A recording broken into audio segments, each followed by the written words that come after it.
Hey everyone, it's me Ruby, and today I'm going to be filming a information video on how to be a successful Depop seller or just a Depop seller in general.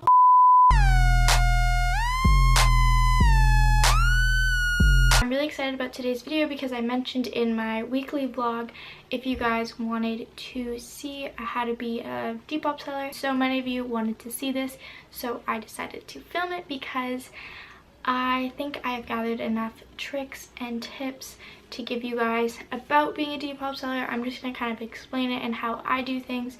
I'm sure there are other tips out there and things that other people do that work for them, but this is just what works for me. I'm not a huge Depop seller. I'm not like really super big or anything, but I do make a good amount of money from selling my clothes on there, and I just think it's a really great app to just make a little bit of extra money if you have a lot of clothes like me that you don't wear. Even before I had this app, I used to sell my clothes with 2 people at my school and stuff, so really it just like was an extension of what I was already doing. So to start off, Depop obviously is an app that you can sell anything on, really. It's mainly used for clothes, accessories, shoes, things like that, a lot of designer things. Be careful when you're buying really expensive things because obviously you don't know for sure if it's authentic or whatnot, so just be really careful with that kind of stuff. So making an account is super easy. All you do, I think, is just use your email, and you might need to make a PayPal account if you don't already have one to link it if you're trying to be a seller. Actually, no, if you're buying as well, because you have to pay through PayPal. Going on to the first part of being a seller is posting photos and taking Depop photos for your page. I've seen a lot of pages have a certain like theme or whatever with their photos. I don't really have a theme. I'm not like big enough to like really, like put that much effort in towards having a theme and or like having a look to my page or whatever. I've seen a lot of people have them though, and I'm sure that definitely helps like get yourself noticed. If your clothes correlate with your theme, that would probably work really well. As for taking Depop pictures, I literally use this camera and a tripod, and then I think a really great app that I just discovered is the Canon Camera Connect app, which allows me to basically connect my Camera Connect app to my camera, and then basically everything the camera's seeing I can see on my phone, and then I can take pictures by just clicking the picture button. So basically I can just control what the picture looks like very easily, and it just makes it so much easier to take pictures for Depop. It takes forever to take Depop pictures. I can't even stress how much work goes into it. It's very time consuming, so that really helps a lot. So that's why in a lot of my photos you'll see my phone, it looks like I'm taking like a mirror selfie. And then I would also say just having like a clean background with no clutter is very important. Recently I didn't really do that at the beginning, and it's just easier to see the clothing and how it fits if there is a clean background, just like a white wall or whatever. Obviously having good lighting, I just use my ring light that I use for my videos as well, just to make sure you can see all the colors correctly and everything like that. It all just like comes back to just making the product look as good as it can be and as real as it is. Yeah, that's all I really do for taking my pictures. I think that's just it's a very simple, basic way of doing it. You can definitely take pictures on your phone. I've seen people like, just do like their whole feed is all their postings are all just like mirror selfies in the mirror, and that works super well if you have a great mirror. Like, I don't have a really great mirror for doing that. An iPhone, I swear, iPhone like camera quality is just as good as like an HD camera now, so that would definitely work as well. You don't need anything crazy. I just use this because I already have it. So a really annoying thing about Depop is they don't have a desktop platform, so basically you have to do all your postings on your phone, which I kind of just hate because I like using my computer more than my phone. My phone's just small and I just like hate typing on my phone, so that's kind of annoying. But hopefully maybe in the future get accessible for people on laptops as well. You can pick 4 photos, and I definitely recommend just like, just getting all angles. Don't like post the same photo twice, just like slightly different. Make sure you want to like, get a close-up of the texture, how it fits on the front, in the back, in the side maybe. Those are just some examples, but just make sure you have variety and you can just like see the most of what you're selling. As for the description, basically the more you write and the more detailed your description is, the more people will see it. You want to use as many words as you can, many detailed words like soft, comfy, and that way whenever anyone looks up any of the words you mentioned in your description, it will come up. I'm not really great with that. I'm super lazy. Like I said, on my phone, I don't like typing that many things. I see people on Depop having like these long ass descriptions, and I'm like, how do you do that? Because again, it takes a lot of effort. I do take pride in my Depop, but I mean, I'm not all out there yet. I would also say be very careful with sizing. I know from past experience, I thrift basically all my inventory on my Depop, and a lot of the time I don't really check what size they are. I just like put the size of what I would say it would be, and then I don't really think about the actual size. It just doesn't come to my mind. So there was a situation where I just gave my opinion on what size it was, but then I didn't realize the tag said a different size, and you know, they reported it and said, you know, I lied about the size or whatever, but I just like didn't think about it. So I would just be very, very careful about putting the right size, because Depop does protect the seller always and the buyer, but I mean, in that case I was wrong, so I had to refund her, but you know, she sent it back and everything, so it was fine.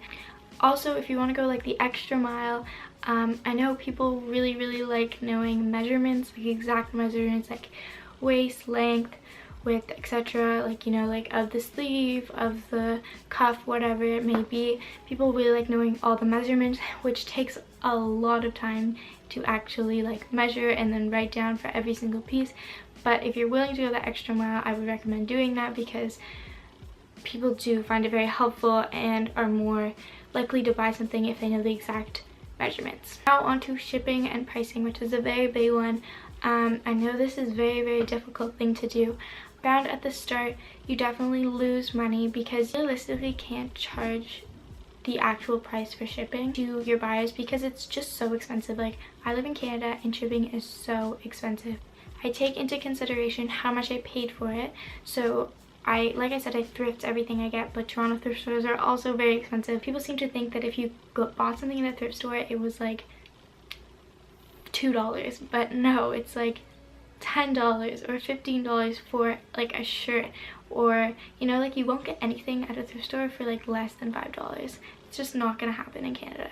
Unless, okay, except for maybe like Salvation Army, but like I go to Value Village. It is really expensive. It's not like I'm not spending any money on the shirt, so I have to take that into consideration. And then I also take into consideration how much Depop and PayPal takes away, because they do have fees that they take from each order. Percentage for both of them, I'm not sure exactly how much it is, but if it's like a big order, it does add up and it does, you know, make a difference. So if it weighs a lot, it's going to be more, because it's going to be more expensive to ship. The price of the actual product kind of makes up for the rest of the shipping sometimes. So stuff like that, a lot of thought does go into it, and I think about it a lot, and I'm sure other people do as well. So don't go onto Depop thinking that things are really, really overpriced, because they're really not. Most things are going to be cheaper than if you were to get it at a fast fashion store or any store, you know what I'm saying? I'm gonna just talk about how I package my Depop orders. Everyone does it differently.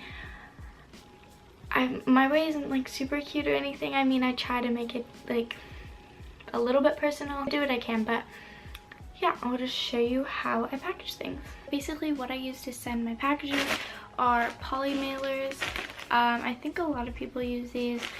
Basically, I have these ones, which are 6x9. I don't really use these that often. They're smaller than I thought they were. All you can really fit is like a bathing suit or jewelry or like sunglasses. I get small tank top, crop top, but nothing really else. So I don't really actually use these that often. That's why I still have so many of them. These ones are probably the ones I use the most. They are the 10x13 for like coats or some things like that. These are, I think it's like 14 by like 9.5 or 10.5, something like that. The stuff behind me which need to go out are orders that have been purchased in the last couple days. I sold this tube top because it was too small on me, but it's super cute. So that's basically, I just fold them in a nice manner, and then I will just slide them into the poly mailer. Then another thing that I do for all my orders is I write little cute personal notes on these little thank you cards. To save paper, I just cut these in half, and one person gets the little cute thank you note, thank you little text, and then one person just gets a blank page. But I mean, really what matters is what I've written. To be honest, all of them are pretty much generally the same. Sometimes I'll add a little side note that's a little bit more personal, but I mean, obviously I can't write super personal letters to everyone, but I do basically just write a little thank you note for shopping with me and everything like that. Yeah. And then write the address on it. So basically, there's this system, or just like, I don't know, there's something on the Canada Post website that allows you, I think it's called like snip and post or something like that, that I've been wanting to do for a while. But it's basically, you know, if you have a printer at home and a very like exact scale, you can weigh your packages yourself and then print out your own shipping labels, and then you don't have to go all the way to the post office to get them shipped all the time, which I really want to start doing because I do go to the post office multiple times a week and it's just kind of annoying, and this would save a lot of time, and I could just get all the packages picked up from my house. But I'm having a trouble connecting my printer to my laptop, so it's just not working out. And I also ordered a scale, but it's just not exact enough, so I'm gonna have to order another scale. Yeah, but that would be really great and very helpful. Alright guys, so that's basically everything I wanted to touch on. As for being a Depop seller, how to be successful in a Depop seller, again, this is just personally what I do and what I think. I definitely recommend just trying out a bunch of different things and seeing what works for you. But yeah, if you guys have any more questions, just leave them down below, and I will see you guys in my next video. Bye guys. Don't act like I'm your man, I'm just a fan.